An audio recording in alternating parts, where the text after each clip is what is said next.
Hello, everybody. Welcome to another installment of A Rebel Without Applause, coming to you as I always do from my little nutshell of infinite space right here in the Wood of the Holly, under the sign in the not so enchanted land of law. And I got to tell you, folks, I just had the privilege of reading what was once a brilliant personal memoir and a portrait of an artist as a young man and his mom and dad. It's called The Golden Hour. And I also read his terrific novel, American Dream Machine. And with these two pieces of literary excellence, I believe he joins the ranks of inspired La Land chroniclers like John Fontaine, Nathaniel West, Carrie McWilliams, the Prophet, Mike Davis, and Eve Babbitts, just to name a few. And now he's here with me to chop it up, break it down, and give it to you straight with no chaser. Welcome to A Rebel Without Applause, the brilliant author and my newest friend on earth. Welcome, Matthew Specktor. How are you? Hey man, that was a hell of an introduction. I got a little dizzy listening to that. And I like the prophet Mike Davis. One only wishes that he'd been a little less accurate in some of his foretellings. You know. Yes, I had him shortly before he died as one of my guests on this podcast, Oh, wow. and it was a privilege. Interestingly, he wrote brilliantly about catastrophes in the environment in Los Angeles, specifically about Malibu and fires. And Yeah. I think you've written about that in some of your commentary. So, Yeah, yeah, I have. I mean, certainly not as well as Mike Davis, but yeah, I mean, there's the famous essay, "The Case for Letting Malibu Burn." I right. think it was a position he modulated over the years. I think later on he came to not exactly regret that piece, but to feel a little differently. Um, Yeah, as I recall, it was really about the inequity that the fires exposed. All sure. the resources going to protect, Tom Hanks's kittens in Malibu for the fire, as opposed to like a hotel fire on Alvarado Street. Well, I think we still see those those inequity because it's the same thing in the Palisades you have in it, but it's even worse because you have Caruso just hiring private firefighters to keep his own properties copacetic and and letting everything else burn. uh, Right. As yeah, you said somewhere, the crucifixion of the Palisade. fuck that guy, if I may be so blunt about it. Yeah, and I'm going to echo you because the fires weren't even out, and he's already trashing the mayor. It was like, "Are you running again?" Inevitably, yes, and for all of Karen Bass's egregious failures on this count and others, I don't believe that fellow is the answer. I'll put it that way. Yeah, and he is completely transformed the Palisades. Now, the irony is he can save his precious little fortress there, but without a community around it, it's worthless. So, Yeah, exactly. I mean, but I think, well, this is a longer conversation that we probably don't even need to have here. But the that sense of places like the Palisades, which was a middle class community. When I was growing up, it was there was obviously there were the highlands and there were kind of some areas of it that were ritzier, but the people that I knew who lived in the Palisades and the flats were were middle class people, and so I think the sort of bulldozing of that and the kind of pure gentrification of the Palisades of more recent vintage has been a huge bummer to witness as someone who grew up nearby, and in many ways the golden hour is about watching that happen in the movies, watching the creative middle class get destroyed. yes, there is an economic sort of story that lurks behind the personal story. And I was particularly intrigued, especially in the beginning, about, your account of Lou Wasserman. And he sort of, to me, was kind of like an avatar. He sort of invents the modern agency profession in a way. But that's exactly what he did. I mean, again, I feel like there's this tendency in historical recountings to imagine that there's one person who reinvents the wheel, and it's always a little more complicated than that. It's Lou Wasserman is credited with inventing packaging and kind of almost single handedly breaking the kind of the old studio system, and and he certainly was an enormous engine in doing that. But that was a kind of systemic change. There were other people making similar inroads at the same time. I remember when because I've been an actor too, and comedian. I spread my rejection around. You don't want to keep one A place. good thing to do. You That's want to share it. You might be doing well in some area. Let's go to this area. yeah, But yeah, I do have recollections of, those old wood paneled agency offices yeah. with the pictures stacked, and then they would get walk through the studio gates with a binder with their actors photos, with the opportunity to talk to casting people, and there was like the FaceTime was in real space in real time, and there was something I always thought very beautiful about that, in a way, personal. And Yeah, it had a kind of grain, it had a texture. I remember that too. I remember just, how every agent's office would be, kind of the walls would be bricked up with, with script, uh, yeah. and hard copies of scripts, and in a weird way, and of course the business and the world moved a little slower in those days, right? You didn't have emails, you had memos, and you know, Yeah. and all that shit. And in a strange way, I mean, look, I don't want to get sentimental or pretend that the movie business was ever a place for contemplative people, right? We know that, and all there have always been executives who don't read and agents who don't read. But I think in those days it was more.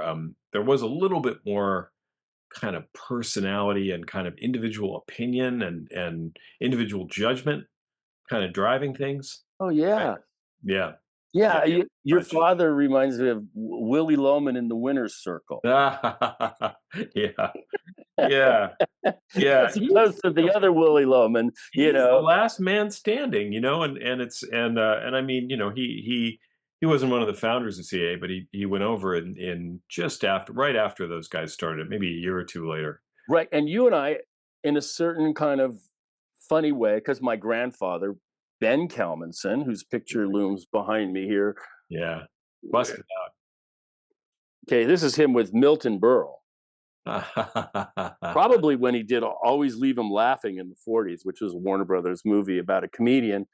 And then here's another picture. I'm not telling my story, but this is myself and Milton when he came to see me in a nightclub. Oh, incredible. And I did a play with him in New York that didn't go anywhere, called Goodnight Grandpa. But my point is, Ben, my grandfather, your father, and Lou Wasserman, they're really at this big inflection point of the changing of the guard, the ancien regime. My grandfather, Ben, is there. Hey, Warren, go make Bonnie and Clyde and get the fuck out of my office. Yes. That's the story. We talked about printing the legend and Yeah. Liberty Balance. You printed the legend. I'm kind of you know, just setting a little more light on it. But this is an inflection point where there's a changing of the guard. The Warner's family has divested or is divesting themselves of the studio. Your father, I guess MCA Wasserman's gliding into the Universal, Uncle Carl's old home, Lemley. Dismantling his agency so he could run a studio, Right. own a studio, and that in so many ways that the impetus behind this book, behind the Golden Hour, was very much, you know it was in some way, even though it's a very personal book and the family story is kind of front and center. I was just interested in those changes. I realized that I'd seen, between my father and my mom and myself, that we'd all kind of been there at various inflection points, and that there was a kind of long story to be told, about what it was like to live through each one. Yeah, both of your books in their own way are epics. They're multi-generational stories about the changing of the guard. As I speak to you, I'm thinking of how the West was won. Yeah, I'll take that. Yeah, or and now alternatively, how Hollywood was lost. Or Yeah. Yeah. I mean, it was obviously, I wrote American Dream Machine in 2009. And there was another book in between that was not a novel, that's different, I think. But there's a there but between American Dream Machine and The Golden Hour was really the period in which I think the movies came to a real end. And I wanted to kind of get the whole story. Obviously there are still movies. There are the movies as a sort of creative form are gonna exist for a long time, and people will continue to go see them. But they're no longer culturally dominant, right? It's like, I'm a novelist, and I decided early on. I remember in college, I was 19 years old, and I thought, what should I write? And so, like, because I was reading everything. I was reading the whole literary canon. I thought, poetry, not a chance. That's not a good idea. Okay, should I write short stories? And I kind of realized, there's a, I thought, it's like there's a curve or a continuum involved here where nobody reads poetry.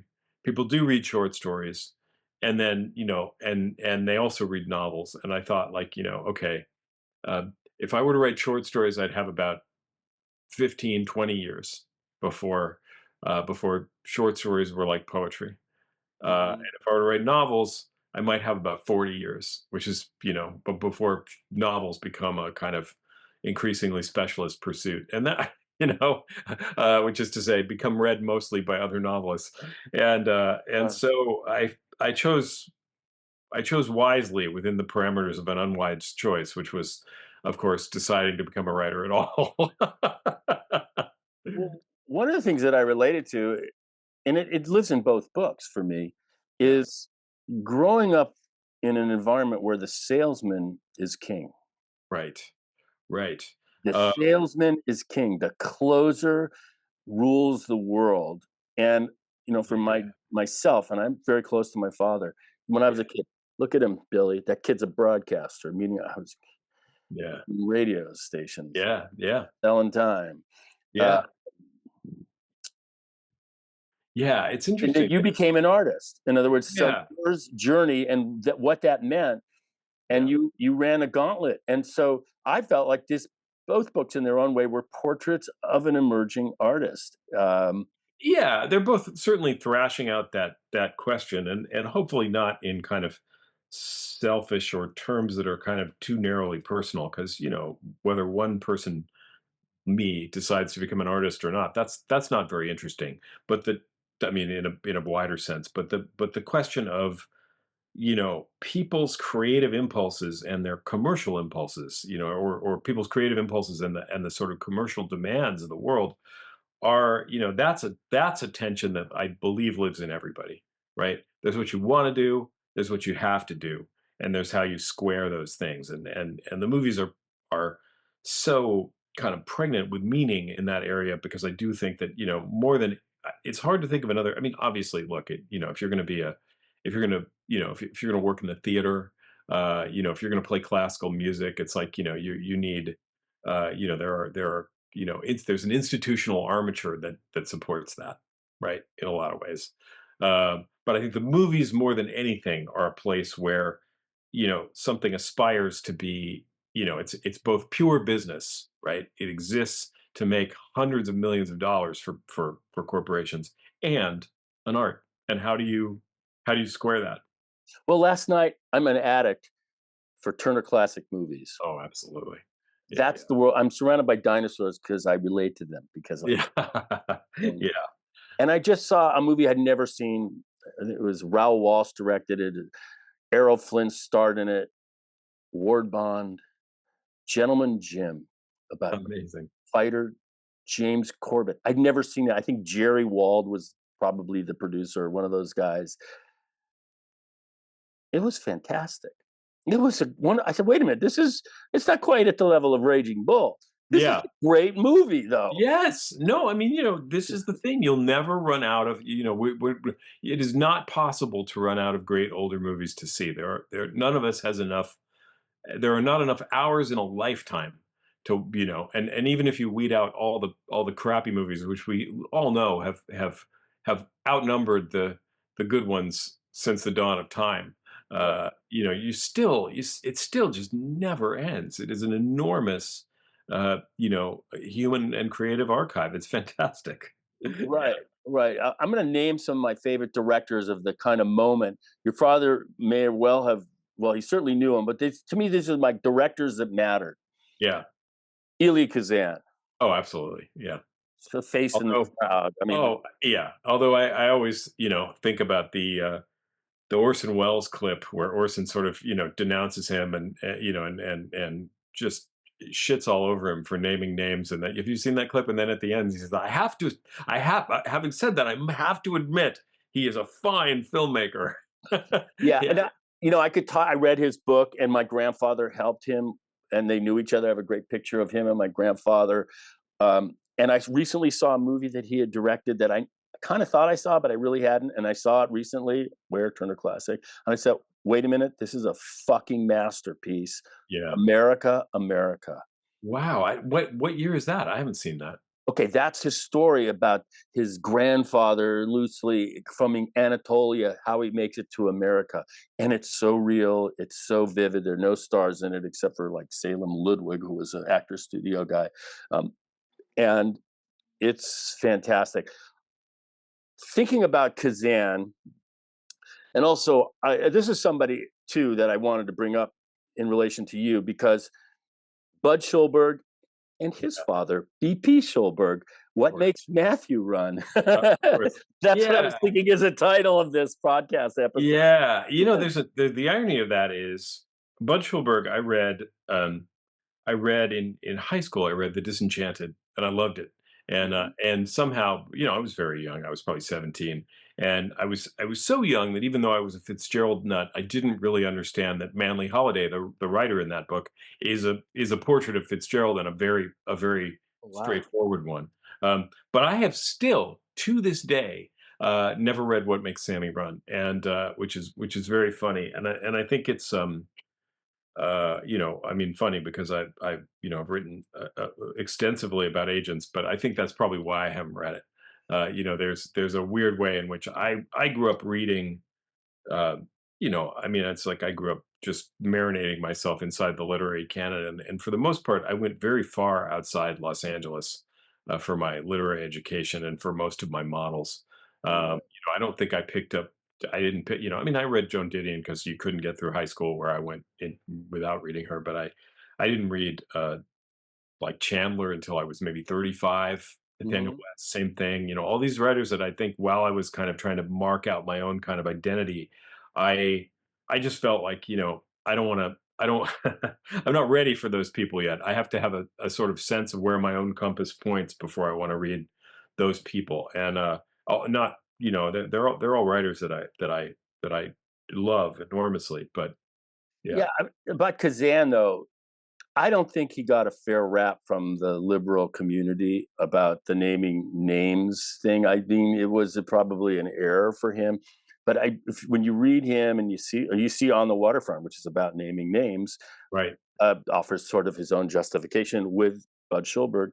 Um, he had a lot of resentment towards those young people in the 30s about people had treated him cruelly or shunned him who were also nominally communists and that who were looking for alternatives as capitalism was failing all around them. Right. Uh, Felt like he was an outsider. There's a personal story there that's deeper. And most of the people that criticized him, Hmm. if he had called them and say, I'm casting um, Lonesome Roads, would you like to come in and read? They'd have killed to be in a Kazan picture or whatever those movies were. So I've mixed feelings about the reaction to him, and I'm a very liberal guy. I just felt like it was a little unfair in retrospect. But, I may be wrong. I know a lot of people suffered mightily for that. I feel like I've been blacklisted for reasons that I don't even understand. But I was okay, Kazan, William Wyler, Mike Nichols, Stanley Kubrick, Woody Allen, Michael Ritchie, who, by the way, I thought had Bruce Dern in one of the great movies, Oh, Michael Ritchie, and also, I mean, Bad News Bears, baby. And it was actually not my dad, but my mom who was responsible for a key piece of casting in the Bad News Bears. oh, really? Yeah, yeah, Okay, and then what did I say? Mike Stanley Kubrick, Woody Allen, Michael Ritchie, yeah. Arthur Penn, Warren Beatty, and Hal Ashby. So those are Pretty sort of damn good. Yeah. my Yeah. all stars. Yeah. You know, and you seemed like your dad was right in the mix with a lot of. Yeah, I'm trying to think, but Hal Ashby, he certainly knew very well. He didn't represent him, but he knew him, and he sold clients. He put Beau Bridges in The Landlord, so he knew Hal from the Yeah, very beginning of time. Michael Ritchie, I can't remember. Michael Ritchie may have been a client. He was certainly a friend. We were having dinner at his house. This was when I was in kindergarten, and he said to my parents, I'm making this baseball movie, and I'm having trouble casting the right fielder. I need some kid that's just going to be sort of the run to the litter. And my mom just said, I know just the person, and she singled out one of my friends, my friend Kid Quinn Smith, who was not an actor, um, but who wound up playing Timmy Lupus in the movie, simply because she had suggested him. Um, that's amazing. yeah, it was funny. I suspect for Quinn it was a little traumatic. He was a great kid, and very very smart, very funny. I haven't seen him since we were children, but he was also pretty shy. So I think appearing in that movie and kind of getting chased into the bathroom at grade school by people wanting autographs and stuff, just not his jam as a third grader or whatever he was. Well, your mother leaps off the pages, and I just as one thing that really got me in your book, the memoir, was when the two young parents are out there on the weekends outing landlords for Yeah. breaking the law on the housing covenant. The fair housing, yeah. She founded the West Side Fair Housing Council, and that's exactly what she would do. She would go out and kind of trap landlords who were unwilling to rent to black people. Yeah, Uh, yeah, something really beautiful about that, and yeah, altruistic and idealistic.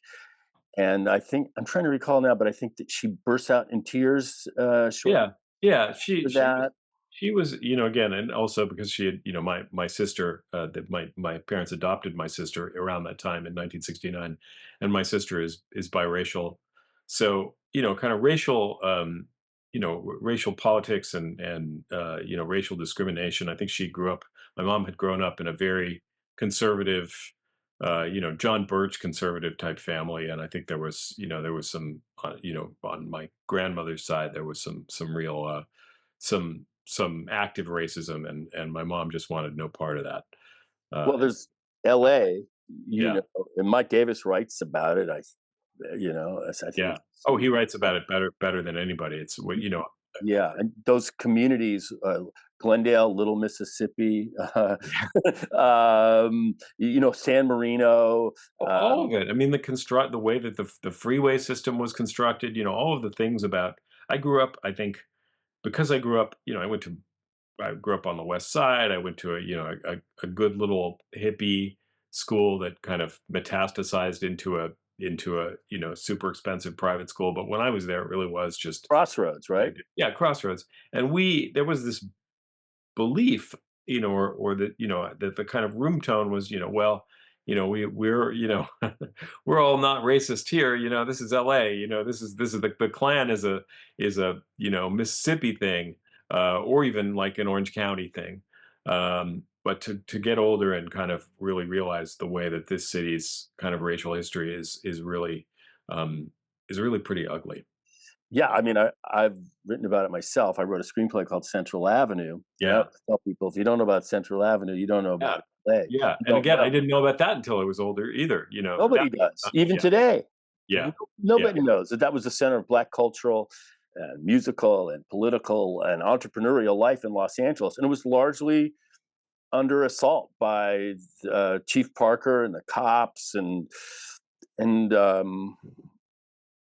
remember when I was a kid, the Watts riots, because I'm little, and the idea I was little then, but the idea was like, yeah, it was hot and just black people spontaneously combusted, right, right, as if right. it was It's 120. What do you expect? They blow up. There it's was no ever like explanation for that. It was a community that would been politically marginalized through the housing covenants and then subsequent propositions that tried to nullify them.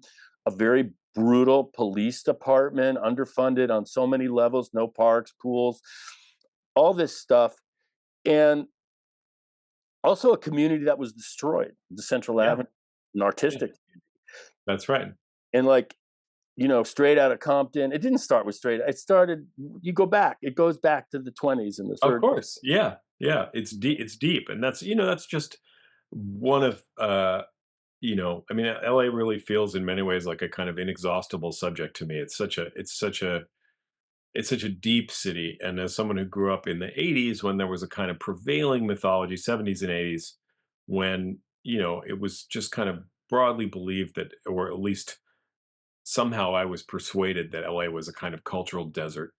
Um, you know, uh, or certainly no place that you could live if you wanted to be a writer. Like not a screenwriter, but if you wanted to write books. Um, to sort of discover the fullness of this place's history, its creative history, it's very, very, very kind of difficult, Mhm. civic and development history. It's uglier demographic history, all of those things. It's just inexhaustible. It's amazing. And the water. Yes, and the water. Water to the angels. There it is. Take it. I love that moment, when Mulholland's there at the under in near Santa Clarita and he hits the thing and the water cascades down the aqueduct. This is Yeah, 1914. As yeah, Chinatown is set in the 30s. The town does a little manipulation, but it's okay. Print the legend. But that's the beginning of Los Angeles, really, when that water yeah, yeah. cascades That's down. right. That's right. I'm curious as you in the process of your book. I mean, clearly your father and is a main character, and how did you go about researching and interviewing and with your father, which is already a rich and loaded relationship? I'm just curious about what that must have been like, and that you even got through to him on the phone and could get an appointment. It's funny. Obviously, there was just a truckload of research even outside of my family that I had to do for this book because there are so many people and, many figures who kind of commandeer the narrative and become kind of main characters for long stretches of time, even outside my family. But as far as the kind of stuff about my family and my dad, my mom, who's no longer with us, had left plenty of kind of, I had access to her journals and her writings, and and of course I had my memories of her too. With my dad, um he doesn't like to talk about himself. He has inherited that uh uh kind of Lou Wasserman like characteristic, right? He you can sometimes when I'm at a dinner party with him or something, and someone will ask him, and he'll start telling some story, and I'll be like, "You never told me this." Um, so I did. It was like I interviewed everybody. I interviewed the people who knew him when he was quite young. I talked to my aunt, his sister. I talked to I had kind of the contours of the story. I knew where he lived. I knew where he worked, when, but I didn't have the story. And meaning kind of like what his subjective experience was, and I knew I was never going to be able to get that from him no matter how hard I tried. But I also thought, well, he's my dad. It's not like I don't know him. It's not like I don't understand him. So I just thought I'm going to write it like it's a novel, um, and which in many ways this book is. I mean, it's a nonfiction novel. It's full of true stuff, but I wrote it to. It's intended to feel like a novel, and I think it does. Um, I thought I'm just going to have to invent all the interstitial stuff. I mean, I'm just going to have to sort of say, well, he thought that, or, he said, kind of to put dialogue into these scenes that happened 10 years before I was born, where nobody knows what was said exactly. But I thought, I'm just going to write it and I'll give it to him. And he's going to say, wow, this is amazing. You remember it better than I do. Or he's going to say, this is complete bullshit. But I figured either way would be fine, because if he said it was bullshit, then I could twist his arm and I could be like, well, which parts? Tell me. You tell me Right. what's not true. Um, And but of course, what happened was the former. He read it and he was like, "Wow, this is how do you remember all this stuff?" Well, I said I wrote this note. I said that the golden hour is fact inspired by fiction, and American Dream Machine is fiction inspired by fact. I think that's very fair. I've always liked and there's in some sense, I go all the way back to the sort of dawn of my reading, and I remember just thinking, memoirs that feel like they haven't really been reimagined enough don't work for me, and novels that don't have some sort of novels that have a kind of where you have some sense of personal presence, authorial presence, or stake in it. Um, those tend to be my favorite books. And the latter is kind of hard to quantify because I think writers write from experience inevitably informs a writer's writing, no matter how distant in time. And even in this book I feel like sometimes I think the most personally revealing and autobiographical part of it isn't the stuff where I'm talking about things that happened to me and my experience. It's the section that I'm writing from James Baldwin's perspective. For whatever reason, that part just felt like there's a lot of stuff in there where I'm like, this is me. James on the airplane flying to Yeah, America from France yeah, to yeah. teach Well, Matthew Specktor in yeah, English at some college I had not heard of. yeah. Boy, Mr. Baldwin certainly had better things to do, but I'm very lucky that he was teaching there at that time. It was a great, you know, a formative experience, let's say. Well, the book's not on the nose, and even the closing image, which is sort of the reversal of the searchers, as Yeah, yeah, because the searchers, it's John Wayne going out into the Texas desert, yeah. and this is from John Wayne shooting back into the house. Yeah, yeah, in a way, yeah, I it's weird because I mean, I had a kind of loose outline for this book in the sense that I knew the periods I was gonna cover and, obviously I knew what happened because it happened, but, I didn't you never know how you're gonna end. I did tend to kinda go out of my way not to know how I'm gonna end a book, um, and usually about 2/3 of the way through I get a small inkling, and it's like it's a word. It's usually a word.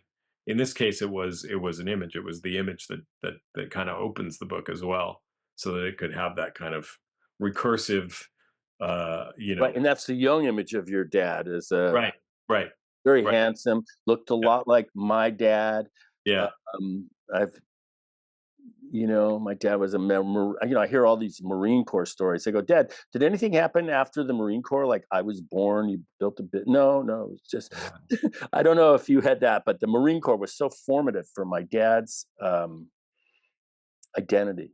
It was, I think for men of that generation, obviously people still join the Marines, but I think, in some weird way, joining the army in the 50s Right. was a thing that I think it was a thing that happened a little more across class lines, Oh, right? for sure. Yeah, yeah, it was, because I think you know, there's and it was just I'll never know because I wasn't alive then, but I think it had a very different kind of implication Well, than it does today. I wrote a script called Paradise Cove about a guy who was, out of the Marine Corps, and he was a great surfer before, and he ends up, uh kind of runs out of his marriage and ends up pulling up with a bunch of guys in surf shacks above Point Doom before it's developed, right? And the sort of touchstone I had is that kind of guy of that moment is a non-confessional man. Yeah, They're not there to talk about their fucking feelings. You'd sooner take a handgun and blow their brains out before they visit a therapist. Their cards were face down.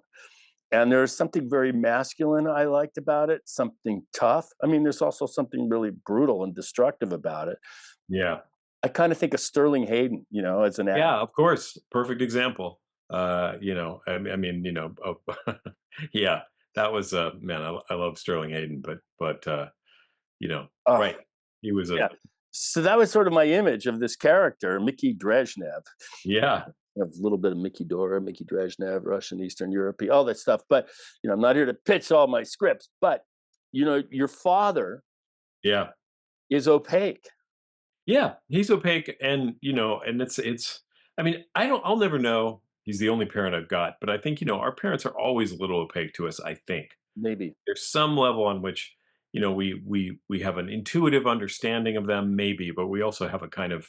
I mean, again, maybe I'm talking through my ass here, and everybody's like, "No, man, I feel like the channels are clear as day.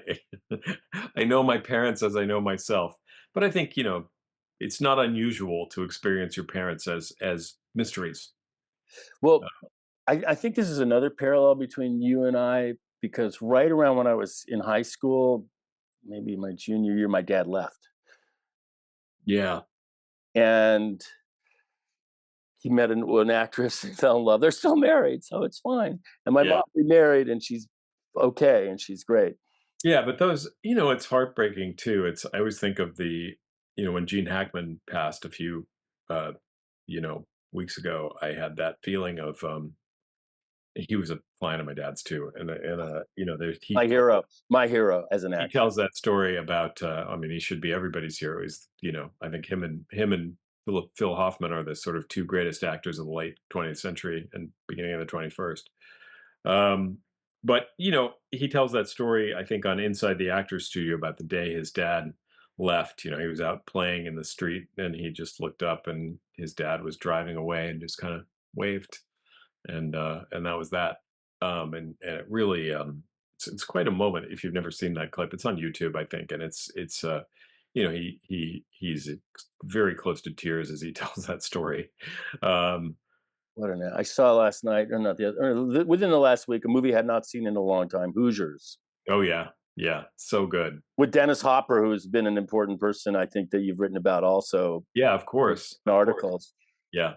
And was I see these movies, sports movies. My girlfriend go, "Hey, can we watch this Bridges of Madison County?" And it's so beautiful. Oh, all right, we can watch it. And she's crying. What's the matter? Don't you, she goes, "Don't you fucking get it? They're in love. It's so beautiful." I go, "Well, what do you mean? He's just having an affair with some chick who shows up for the weekend or the bright or whatever." Then it's my turn. I go, well, "Let's watch Rudy." About the guy who's fifth string at Notre Dame, and I'm watching the movie. I'm crying like crazy. She goes, "What's the matter with you? Don't you get it? He was fifth string. He got in the game. Are you kidding me?" And when I watched Hoosiers, Yeah. what I would have given, because I played baseball at Taft High School with a fucking racist who didn't like Jews. And I saw that movie, Hoosiers, with a coach that was fair and tough and brought out the best in you. And I was literally crying in my bed watching it late at night, thinking what I would have given to have a coach like that. What Yeah. I would Yeah. Yeah. have given. It sounds silly, but sports have animated my life. And there were some beautiful sort of riffs about the Dodgers and Rick Yeah. Rhoden and little things, and the voice of our city, Vince Scully. Yeah. You could Yeah. I hear think in I the can't background. remember if I remember my one of my editors trying to cut that line that, "Hi everybody, hello everybody, and very pleasant good evening to you wherever you may be." And I just felt like like they were really squeezing me on the line level, and I was like, I ain't losing that. That's just a fundamental piece of regional texture. Uh, Right. yeah, Even I start this pod, "Hello, everybody. Welcome to another." It's like, yeah, exactly. I'm sorry, I'm sitting in the press box. Now, my family, we're in the radio business. We're KW Spanish radio. We used to do the games for decades in Spanish with Jaime Jarrín and all this. So, the Dodgers were kind of part of my dreamland. Yeah, I'll still tell are you, part of mine, really. Yeah, yeah. Oh, I'll tell you a story too, because I didn't really get the benefit of a conversation with my grandfather about the movie business. He died in '74 when I was in high school, and in those guys, he lived in New York, would come out to the coast, but the financials and a lot of the distribution, all that was sort of in those days still out of New York, and but one time he came out west and he would go to Burbank, I guess. I'm just a kid. This is in the 60s. And somehow I got invited for a tour. Now, it wasn't like the commercial studio tours, they didn't exist then. It was just a working place. And so, like, somebody was take care of Benny's grandson. And we went into walking around, and I'm seeing this magic land. I'd never been in a movie studio. I go, this is the coolest place on earth. And I remember we went into the costume room, and there on like a mannequin were two suits. One Right. was Clyde Barrow's suit, and one Uh-huh. was Bonnie's, and they had the bullet holes from the last scene, Oh, where man. they had the squibs and that incredibly violent, in the last look. And I thought,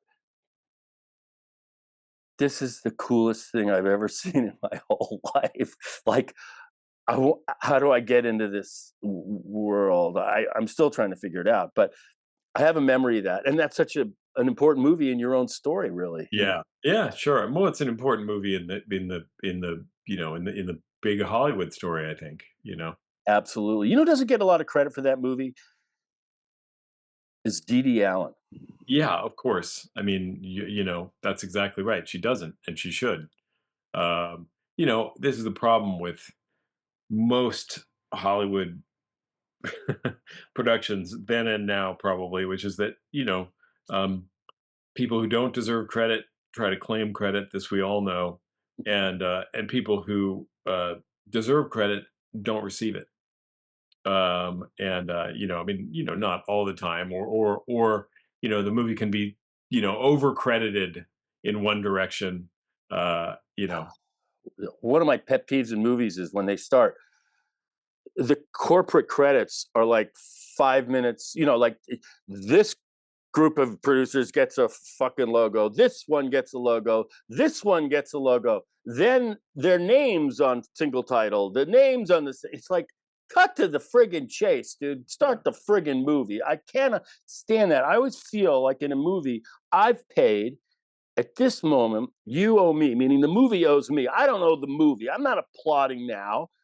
right? Tell me the story. And I mean, the front end credits are just like it's agent land because they've all been pre-negotiated and arbitrated and fought for, that credit. But I find it wearisome. Yeah, yeah, yeah. Quite, You quite, know, quite. Yeah, yeah. Geez, I could do this all day, all night long. I thought both books were terrific and both very ambitious in scope, yeah, in yeah. time and place. It took me a while to kind of get dialed in the novel to the narrator, Right. Well, the narrator in that Nate. book is Nate. playing Nate. He's doing double. He's doing double duty, which is being a first person presence and also being an omniscient third person narrator. And I had a very but and that question of is he telling his own story or is he telling his dad's? Whose story is sort of the dominant note is what Hmm. haunts the novel a little bit, as it probably, even though, that one really is a work of fiction. My certainly, my I don't have a brother. My dad is nothing like the guy in that Oh, movie. Bo is not like Fred. No, not in the slightest. But there was, I think, I think I was probably transferring some of my younger anxieties about yeah, sometimes you get asked if you have a successful if you have anyone who has a successful father, sons with successful fathers, that is a that is just a yeah, and I think, and honestly, I think it's such a generational thing too, because I think for silent generations and boomers, success was easier to come by. The sort of economic conditions the sort of economic security that they were able to reach, Right. much more difficult for Xers and millennials and beyond. I would agree. So, it's like it's a whole ball of wax. Yeah. I I would. don't Go yeah, ahead. I'm sorry. I yeah. interrupted. I don't remember ever sort of feeling like I was laboring in my dad's shadow because I was really working in a different, I was trying to write books. I was trying to write, I was trying to break into the world of literature, so to speak. And that was not my dad's world. And I think in a lot of ways that's why. It's like I was trying to kind of escape from the world of the movies. When I was younger, I certainly didn't think I was ever going to write about it. Well, I can relate to what you're saying, and just to roll the film a little bit backwards, the latter half of the American 20th century was probably the most dynamic period of economic expansion in the history of the world that I can even imagine, particularly Yeah, in America, and particularly for Jewish people in yeah, yeah, I yeah, mean, this whole idea and mythology of success. yeah.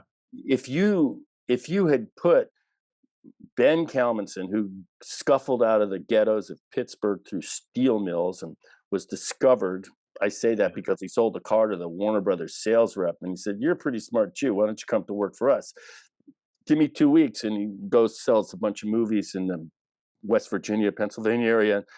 Here, this is easy. And next thing you know, he's head of distribution, and then but if they don't come from Russia, he probably dies in a friggin' concentration camp. If Steven Spielberg is born 100 years earlier, he's fortunate to be a tailor in Anatevka. That's right. That's you, right. you Yeah, know, so and a lot of people, and I'm not saying it's my dad, but it is a temptation. This idea that I did it on my own, yeah. and they're really nobody does it on their own. They're sitting on this pyramid of good fortune if they did it. That is is actually really unique in human history. That's that. Yeah, absolutely. That's exactly right. It was a different. That it was not a normal. Uh, you know, it was a historical aberration. It is, and maybe we're coming back to a crueler norm right now, politically and economically. I mean, I grew up admiring these movies that some of which you've talked about, certainly the directors and the movies they made, with a pretty powerful confidence that I would get the chance to participate in a deep way. Yeah, I studied with a guy named Jack Garfine. You may have heard of him. He was yeah. Of course. Yeah, Actors and yeah. Directors Lab and Group Theater, not Group Theater, Actors Studio here, and he was a great mentor. And Stella Adler, who famously played Yes, of course. Brando, and and I was a stand-up, and I still am, and I wrote all these scripts, and I just felt like you know there was a destiny there for me. I'm Yeah, gonna admit that it did not come anywhere close yeah, where yeah. what I had hoped for or imagined. Yeah. Yeah, But well, look, I think, I mean, in many ways, it's like the book that came between Dream Machine and The Golden Hour is very much a kind of examination of 20th century mythologies of success. Because and I think, look, it's still that still perseveres in American culture in this kind of even more kind of grotesque, hypertrophied way, right? You have the whole notion that that everybody should be a founder, everybody should be a CEO, everybody should grind their way to having tens or hundreds of millions of dollars, and it's just like you fuckers, find something more worthwhile to do with your souls if you have them or ever had them. yeah, I mean, the 47 with 34, and it should have been more. Talking about the PVP, Putin's vice president, the 47th president, 34 felonies, felon in chief, is the coarsest, shallowest, most corrupt version of that word success, and the everybody else is a loser, Yeah. and it's a cancer on our souls. Yeah. My view, um, gee whiz, I got to tell everybody, Ah, read, get get on. I read through the iBooks and stuff like that, the Apple iBooks, and because I don't have enough space, yep, I feel you. I've got the same problem. read the frigging Golden Hour. It ranks as one of the really great tells of Hollywood. What was If I the had a Neil copy on my Gabler? desk, I would The, I would yeah, I exchange. might Neil Gabler. Who he wrote the book about the Raging Bulls? Yeah, yeah. Easy Riders, Raging Bulls. There it is. It ranks right. Biskind. That's Peter Biskind.